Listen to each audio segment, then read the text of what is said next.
કોઈ તપાસ અચાનક જોરશોરથી ચાલુ થાય પછી ધીમી પડી જાય તો જાણે કોઈ વાહનના નટબોલ્ટ કાઢી લેવામાં આવતા તે એકદમ ધીમું થઈ જાય અને માંડ માંડ ચાલે તેવી જ સ્થિતિ વડોદરાના સ્ક્રેપ કૌભાંડમાં થઈ છે।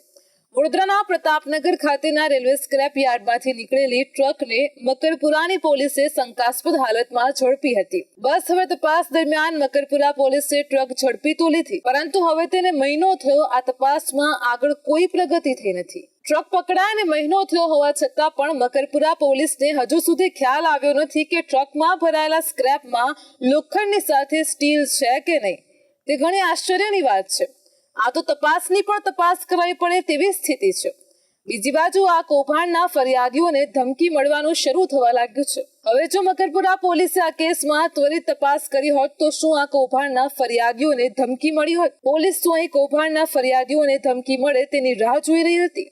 આમ હવે સ્ક્રેપમાં કૌભાંડ થવાના આરોપ થવા લાગ્યા છે। વેસ્ટર્ન રેલવેનું સ્ક્રેપનું ટેન્ડર JMB ટ્રેડર્સને લાગ્યું છે। હવે એજન્સી રેલવે કર્મચારીઓની સાથે મળીને સ્ક્રેપમાં MS ની સાથે SS નું મટીરીયલ પણ ભરતી હોવાનો આક્ષેપ થયો છે।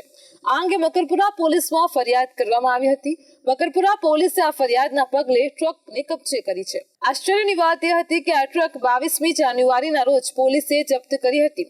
હવે આ બનાવને મહિનો થઈ ગયો હોવા છતાં પણ પોલીસે હજુ સુધી કશું જ કર્યું નથી। પ્રિવેટ એજન્સી દ્વારા સ્ક્રેપમાં સ્ટીલ હોવાનું જણાવવામાં આવ્યું હતું। આમ છતાં પણ પોલીસ દ્વારા તે રિપોર્ટ દબાવી રાખવામાં આવ્યો હતો। આ અંગે કોર્ટનો રસ્તો પકડવામાં આવતા હવે પોલીસ આ પ્રકરણમાંથી હાથ ખંખેરવા માંડી છે। તેના જવાબદારી રેલવે પર ઢોળી છે। જ્યારે પોલીસ દ્વારા FSLની ટીમ દ્વારા તપાસ કરવામાં આવે તો તે તરત જ સત્ય હકીકત બહાર આવે તેમ છે। આ કેસમાં હવે મકરપુરા પોલીસ અને ઉચ્ચ અધિકારીઓનો જાણે રસ ઉડી ગયો છે। હવે તેમના ઉપર આ કેસને લઈને કોઈ ઉપરથી દબાણ થયું છે કે ગો સ્લોની સૂચના મળી છે। જે પણ કારણ હોય પણ પોલીસ આ કેસમાં અચાનક જ નિષ્ક્રિય થઈ ગઈ છે। સામાન્ય રીતે પોલીસ કોઈ પણ પ્રકારની ખાસ સૂચના વગર સક્રિય કે નિષ્ક્રિય થતી નથી। આ બતાવે છે કે હવે તેમાં કોઈ અદૃશ્ય હાથ સક્રિય થઈ ગયો છે। આ કેસમાં ફરિયાદ કરનારા અશોક દુબેને રીતસર હવે ધમકાવવામાં આવી રહ્યો છે। તેને ધમકી ભર્યા ફોન આવવાના શરૂ થઈ ગયા છે। આ બાબત ગુનેગારોની હિંમત બતાવે છે। તેના લીધે હવે તેઓ તેમની સામે ફરિયાદ કરનારાના ગમે તેવા હાલ કરવાની પણ વાત કરવા સુધી પહોંચી ગયા છે। ફરિયાદ કરનારને વડોદરામાં રહી નહીં શકો તેવી ધમકી કોઈ દેવેન્દ્ર રાય નામનો વ્યક્તિ ફોન કરીને આપી રહ્યો છે। આ ધમકી કોઈ એક દિવસ માટે આપવામાં નથી આવી પણ વારંવાર આપવામાં આવી છે। આ મેટરમાં રસ લીધો તો વડોદરામાં રહી નહીં શકો, જોવા જેવી થશે તેવી ધમકીઓ અપાય છે અને આ ધમકીઓનું રેકોર્ડિંગ પોલીસને આપવામાં આવ્યું હોવા છતાં પણ મકરપુરા પોલીસ ધમકી આપનાર સામે કોઈ જ કાર્યવાહી કરી શકી નથી। આશ્ચર્યની વાત એ છે કે મકરપુરા પોલીસ યોગ્ય કાર્યવાહી કરી ન હોવાની રજૂઆત પોલીસ કમિશનર સુદ્ધાને પણ કરવામાં આવી છે। આમ છતાં પણ આ કેસમાં આગળ પાંદડું સુદ્ધા હલ્યું નથી। આ કિસ્સામાં વડોદરામાં પ્રતાપનગર રેલવે તંત્રમાં લોખંડ યાર્ડમાં સ્ટીલ સગેવગે કરવાના મોટા કૌભાંડનો પર્દાફાશ થાય તેવી પણ પૂરેપૂરી સંભાવના છે।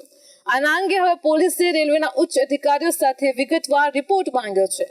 રેલવેના અધિકારીઓ તપાસ માટે મેગ્નેટ લઈને પહોંચ્યા છે। આના પગલે મકરપુરા પોલીસ અને રેલવે વિભાગના અધિકારીઓની હાજરીમાં બે શંકાસ્પદ મુદ્દામાલ સાથે જપ્ત કરવામાં આવેલી સ્ક્રેપની 2 ટ્રકમાં લોખંડ કેટલું ભર્યું છે અને સ્ટીલ કેટલું ભર્યું છે તેની તપાસ કરવામાં આવી હતી। તેના માટે રેલવે સ્ક્રેપિંગ યાર્ડના અધિકારીઓ મચુરો લઈને ગયા હતા।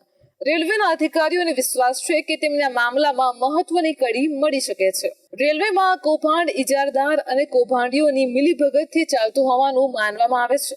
જો કે આખો મામલો તપાસનો વિષય છે। આના પગલે હવે ભંગારની માલ સામગ્રી આગળ નહીં જઈ શકે। આ ભંગારની તપાસ થયા પછી જ દૂધનું દૂધ અને પાણીનું પાણી થઈ શકે।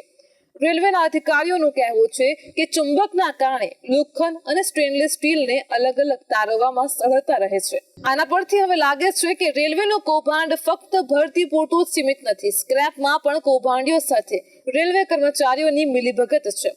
આ કૌભાંડના તો હજુ છબછબિયા થયા છે, ત્યાં જ આવા હાલ છે તો પછી કૌભાંડના વ્યાપની ખબર પડશે તેમ કેટલાય લોકોના મોઢા ખુલ્લા રહી જશે તેમ માનવામાં આવે છે। આગામી સમયમાં રેલવેમાંથી મોટા કૌભાંડનો પર્દાફાશ થાય તો આશ્ચર્ય નહીં થાય, બસ ફણગો ફૂટવાની જ વાર છે।